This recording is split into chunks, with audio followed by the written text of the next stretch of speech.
Welcome back, ladies and gentlemen, to Lettermen Row. It's Spencer Holbrook. It's Mick Walker. Mick, you want the good news or the bad news? We will start with the bad news, Spence. Let's get through our vegetables before we get to dessert. Oh, I like that. There we go. All right, it's peas and carrots time.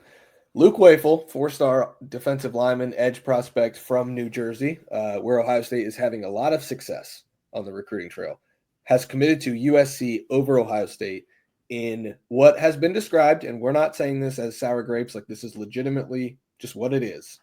And everyone knows that. We're putting it on Main Street, Front Street, whatever you want to say. A bidding war. This was a bidding war. Ohio State had momentum in this bidding war. USC swoops in the final hours, I suppose, before this recruitment and has won this recruitment. If it's called a recruitment, I call it negotiations for Luke Wafel. Again, that's not sour grapes. It is what it is. He's going to be in the USC class. They've got 30 commits. They've got 9 players on the defensive line. Ohio State has 1 player on the defensive line, Kari Wilder. Let's talk about it, Nick. It's going to be a little bit of a 10-minute or so open discussion here.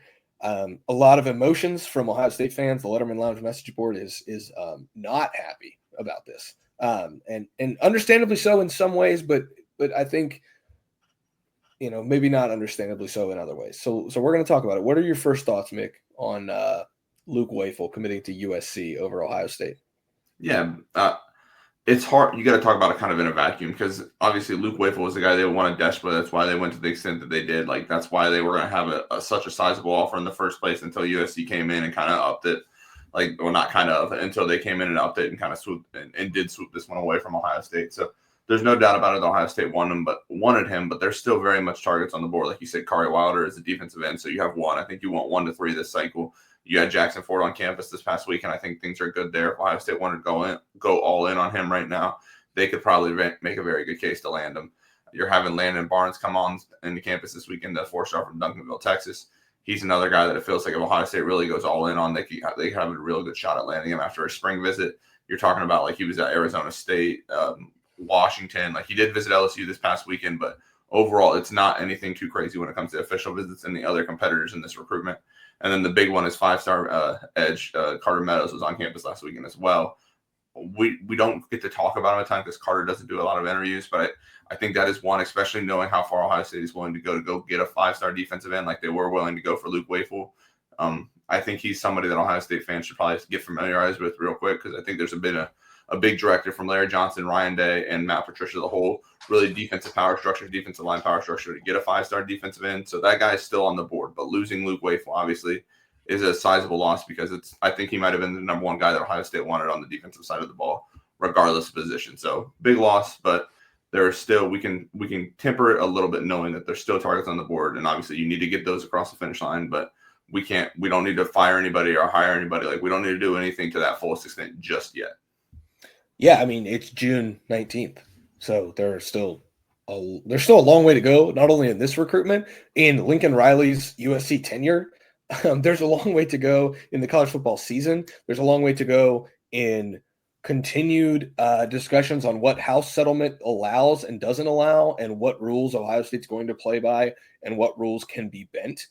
Because we're seeing rules get bent already under the new House guidelines that just don't seem to be mattering at all right now, but will probably matter down the road. I said this, Mick, in 2021 and 2022. We were talking to Berm, we were talking to Matt Parker, the other people who I've talked to on this here YouTube channel, and I will stand by it. In 2022, Ohio State was getting outbid by USC or by Texas A&M, Texas Tech, and Auburn in recruitments, and Florida. Since then, Texas A&M has fired its coach. Florida has all but fired Billy Napier. And Auburn has been awful, like legitimately not even making a bowl. Terrible. Okay, well, Ohio State just won a national championship. Well, Spencer, guess what? Most of that roster was constructed pre-NIL. Those are all proven guys that you then paid after they were already proven. Now it's time to go to the next iteration of recruiting. I fully understand that. But look at who's winning on the recruiting trail right now. Who's winning on the recruiting trail right now? Auburn's winning on the recruiting trail right now. Texas A&M is again winning on the recruiting trail right now. Texas Tech is again winning on the recruiting trail right now. USC is winning on the recruiting trail right now. Who's not winning right now on the trail? Well, that would be Georgia, Alabama, Oregon, Ohio State. Give me those 4 programs in the next 5 years over the 4 programs that I just named as winning on the recruiting trail right now. The way that this recruitment has kind of changed the way that I'm going to start thinking about recruiting, Mick, and tell me if this makes sense. I think there is a market value for some of these players. You will see the true market value in these players by the Alabamas, Georgias, Ohio States, Oregons, and the true power players in college football and what they're going to pay these guys. There is also I don't know if I would call it market value. I would call it maybe black market value on what these other programs who are trying to catch up are willing to pay. Ohio State does not need to go into those waters. Now, is there going to come a time where eventually Ohio State's going to have to overpay for a player? Probably. Until that happens, though, Ohio State's not going to pay some of these guys what they're asking for. They're not going to be – and look, I'm just going to put in this term. And again, this is not sour grapes. We are talking about something that was classified as a bidding war by the people who know it best. Ohio State's not going to be held ransom and be told this is how much you have to pay for certain kids. So, like, I understand why fans are frustrated. Oh, you've got to pay what other schools are willing to pay. Well, they're not going to do it. I'm sorry, they're not going to do it. Don't shoot the messenger. They're just not going to do it. And you know what? Again, I would take the approach of the Alabamas, the Georgias, and the Ohio States and the Oregons right now still over the approach that USC is taking and over the approach that Texas Tech is taking and Auburn and Florida, because those schools are playing catch up, so they have to overpay. So that's where I land on this. Maybe we can be done there. Maybe we shouldn't.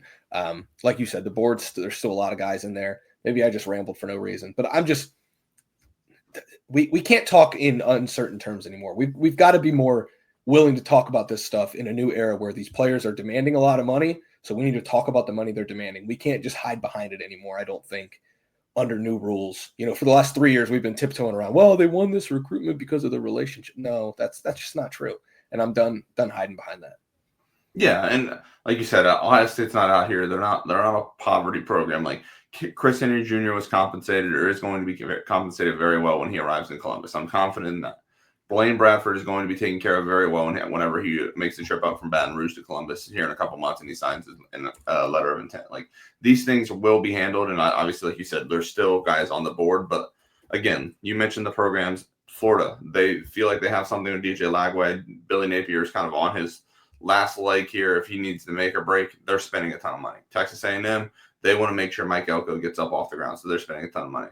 USC's again in that same boat of Florida, where they're on that last leg with Lincoln Riley, and we're going to give you all the resources. Auburn actually has not done super hot on the recruiting trail right now, because I don't know if people really want to go all in on Hugh Freeze again because they did it last cycle, and now they did it last cycle in the previous 2 cycles. So it's, let's see results on the field after we've given you a lot of money already, and let's go win some games. That's why they went out and got Jackson Arnold. You got those 5-star receivers that are now true sophomores. Like that. I think people on the Plains believe that they've spent their money, they've done what they need to do at certain positions to be competitive, and now that it's time to see results on the field. So Auburn's really not one of those programs, but still, your point remains because it's what they've done in previous classes. Like Ohio State, and you mentioned Georgia, Alabama, Oregon, Ohio State. Like, all these schools have still picked up commitments in June. Ohio State, we're going to talk about in a little bit, has picked up a very big commitment today in itself that they worked hard for.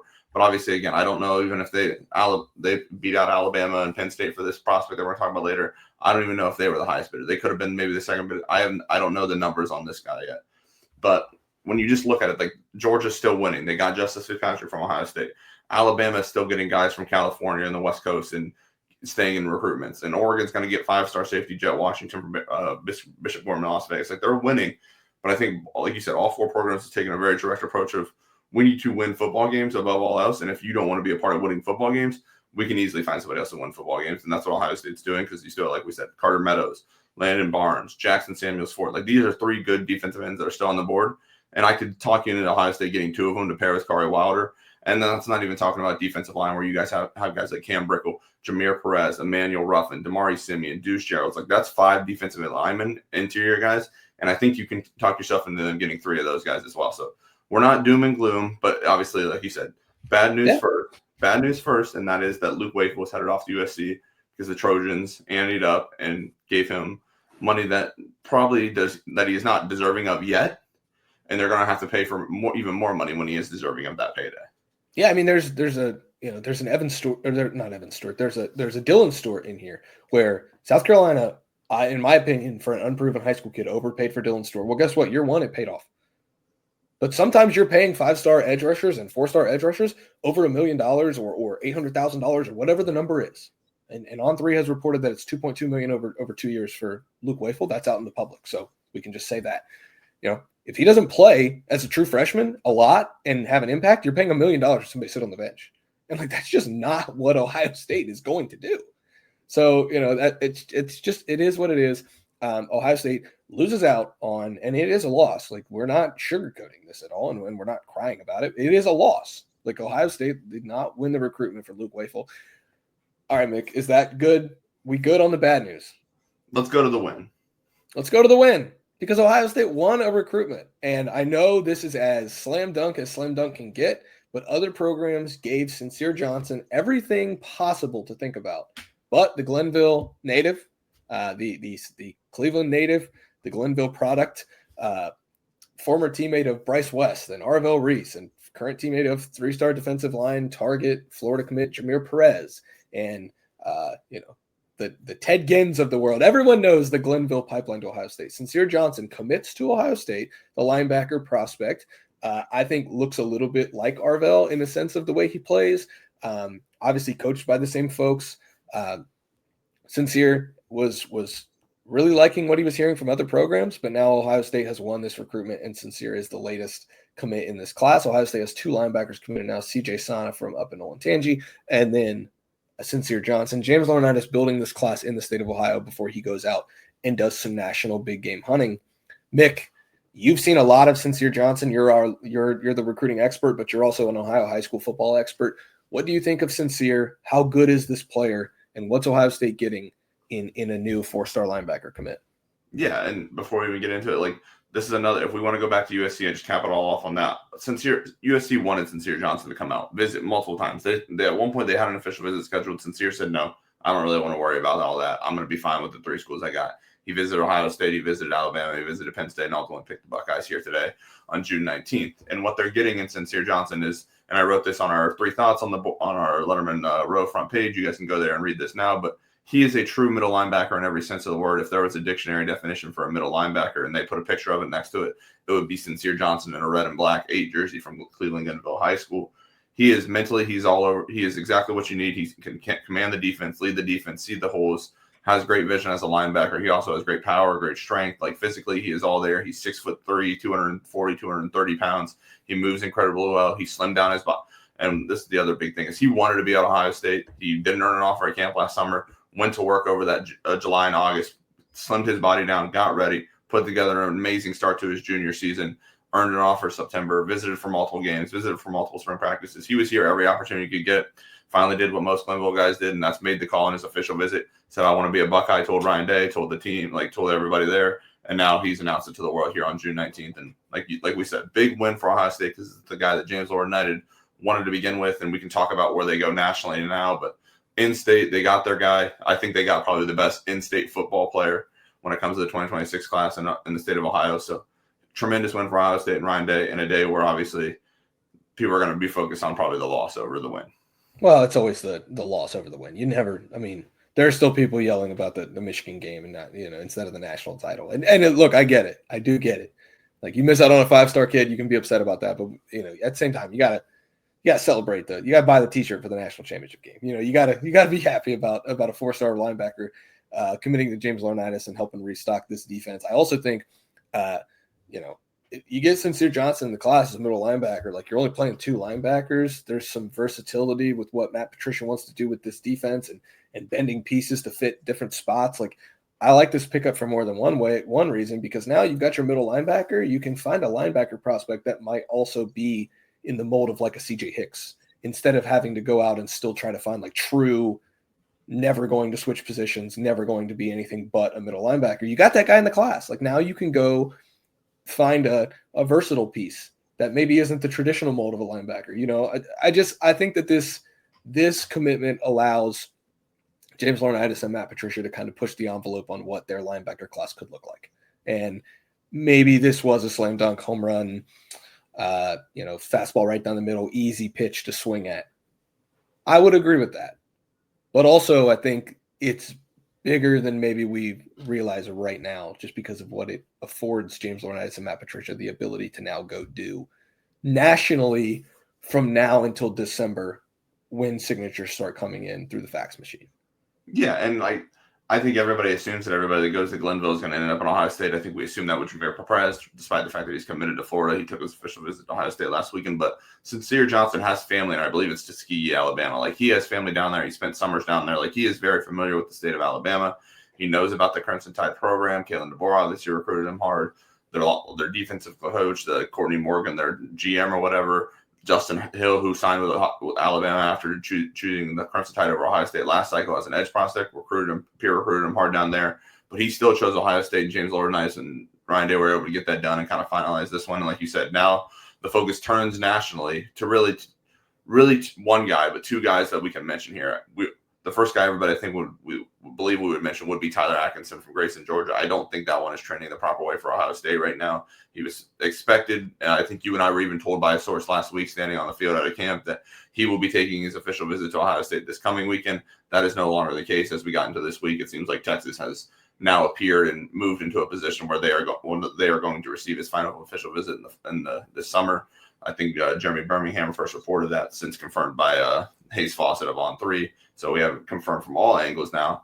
That leaves one real guy, and that's five-star linebacker Xavier Griffin out of Gainesville, Georgia. This is another Ohio State-Alabama battle. He has ties to the state from family. I think he grew up there, spent time part of his life there. His mom has her Twitter handle is Bama Maid, I believe. And so she has clear, obvious ties to the Yellowhammer State.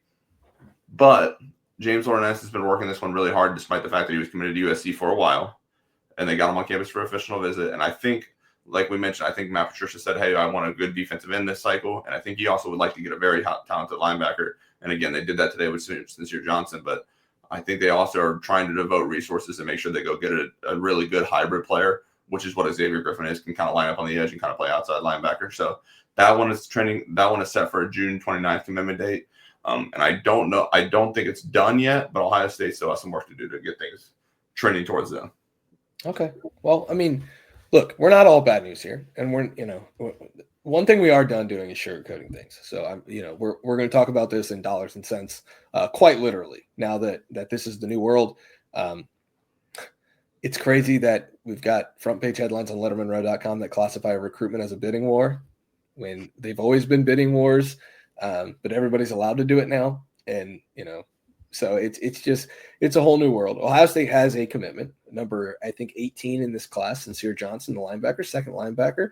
They're putting together a really nice defensive class. Do not lose sight of that. I think, if we are going to see the forest for the trees here, we are going to talk about this class instead of individual players. I think Ohio State will still sign a top 5 recruiting class in this cycle when it's all said and done. That class will include Cincere Johnson, who is pledged number 18 to the Buckeyes from Cleveland Glenville. It will not include Luke Wafel, the 4 or 5-star borderline guy there from New Jersey. He's going to USC. What's up, Nick? Let's move it down to 16 commitments with Cincere Johnson. 16? Oh, okay, yeah. I thought it was 17 to 18. No, it's 15 to 16. That's a user error right there, Mick. That's what we call that. So everybody, Spencer and I look at the numbers every day. People like to understand what's going on when they can't be at camps. That's why we write observations. That's why Spencer writes stories from the games. Full transparency on this process. Yesterday, Spencer and I were sitting at a Panera Bread near campus and just preparing for both these commitments today. Obviously, one is now trended away from Ohio State. Ohio State only got one commitment on Thursday. And I think that's where Spencer's mind probably went, because we were adding up commitment numbers. And we had stories written, this is commitment number 16 and 17. And now Spencer went all the way up to 18 with this one. But we are at 16 members of the class. They have 17 guys, I believe, a handful of them being commits coming to campus for this official visit weekend, though. So this class is far from done. I know Spencer wants to keep this between like 20 and 25 minutes, so we can go to the 17 official visitors. We can go to the handful of guys that have commitment dates set. We can go wherever you want from here, Spencer. We can talk about anything. Well, I think we just need to devote an entire show to the fact that 2 5-star safeties are going to be on campus this weekend. So, we'll just have to get together, Mick, and talk about that a little bit, because I don't think we can just ignore the fact that Blaine Bradford's going to be on campus from Louisiana, from Baton Rouge, who's a commit, and he's going to try to help peer recruit Braylon Womack, who I don't know if you guys have heard this. If you're a devoted listener of this show, a devout Lettermen Rowite, you know this. Braylon Womack's my favorite player in this entire class, 2026 class. One of the best football players in this class. The folks at On3 obviously have been listening because they've got him as a 5-star prospect. Now Ohio State's going to host him on campus this weekend and try to convince him that Ohio State's the right place to be alongside fellow 5-star safety Blaine Bradford. So, there's a lot of going on this weekend. I don't know if we will get to talk about it. I'm leaving for vacation at the end of this week. I'm really excited about it. You won't see my face next week. I'm so sorry. But what you will see is a lot of coverage from Mick Walker and Alex Gleitman on the recruiting side. I'll have some stuff about the defensive line. We're in offensive line week at LettermenRow.com right now. Next week's going to be defensive line week. There's a lot to break down, especially with Luke Wafel's decision now in the books. He's going to USC. Cincere Johnson's coming to Ohio State. This was just an episode of the Lettermen Row show. That's Mick Walker. I'm Spencer Holbrook. Go to the Letterman Lounge. There's a lot of opinions on the Letterman Lounge right now, the message board. $1 for your first 7 days. That basically gets you to the point where we're going to have a staff edition. We've been hinting around that for a little bit. The Rivals merger's coming. That means we've got some staff editions coming. A lot of exciting news at LettermenRow.com. You're not going to want to miss that at all. Like the big stuff is coming. And Mick Walker and I are going to be there every step of the way, along with AG Alex Gleitman. Thanks for watching. Thanks for listening. For Mick, I'm just Spencer Holbrook. Thanks for watching. We'll see you guys over at LettermenRow.com.